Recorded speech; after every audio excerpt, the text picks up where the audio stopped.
వ్యక్తి విడిపోయాడు. పార్టీలో నెంబర్ 2గా ఉన్నటువంటి వ్యక్తి విశ్వాసఘాతకానికి పాల్పడ్డాడు.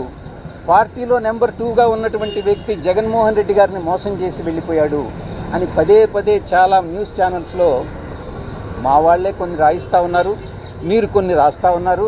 దాంట్లో కొన్ని పెయిడ్ ఆర్టికల్స్ ఉన్నాయి, కొన్ని మామూలుగా మీరేదో ఆత్మసంతృప్తి కోసం మీరు రాసుకుంటా ఉన్నారు. నేను అధికారం వచ్చిన 6 నెలల్లో నా యొక్క 2వ స్థానం 2000 స్థానానికి పడిపోయింది. కాబట్టి దయచేసి నేనేదో నెంబర్ 2 స్థానంలో ఉన్నాను అన్నటువంటి విషయాన్ని మర్చిపోండి, తిరిగి రాయవద్దు అని మీకు అందరికీ కూడా విన్నవించుకుంటున్నాను. జరిగిందని భావిస్తున్నారా?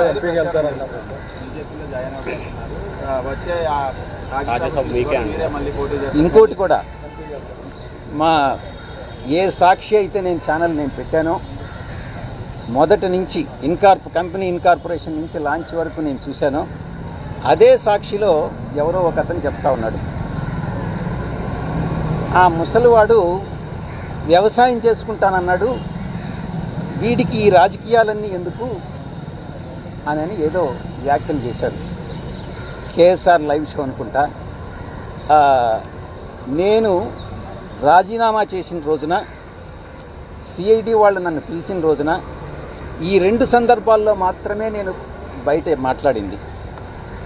మిగతా ఎవరో ఏదో మాట్లాడుకుంటూ కొంతమంది నన్ను తిరిగి ఎంపీ కింద రాజ్యసభకు నన్ను పంపిస్తున్నారు. మీలోనే చాలామంది, చాలా టీవీలన్నీ నన్ను బీజేపీ రాష్ట్ర అధ్యక్షుని చేస్తున్నారు, నన్ను బీజేపీ ఇన్ఛార్జ్ వేరే రాష్ట్రానికి పంపిస్తూ ఉన్నారు.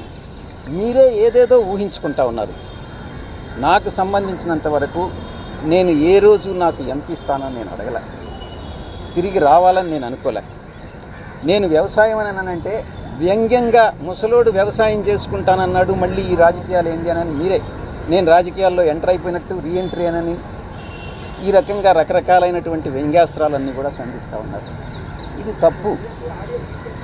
ఇప్పుడు మీరు వ్యాపార రంగంలో నేను ఏదైనా చేయొచ్చు, రాజకీయాల్లో రీఎంట్రీ కావాలి అని అంటే మీ యొక్క పర్మిషన్ కావాలన్నా నా ఇష్టం. నేను కావాలంటే రీఎంట్రీ అవుతా, మీ పర్మిషన్ ఏం అక్కర్లేదే. నేను వ్యవసాయం నేను వదిలేసుకుంటా, నా ఇష్టం. వ్యాపార రంగంలో ఎంటర్ అవుతా, నా ఇష్టం.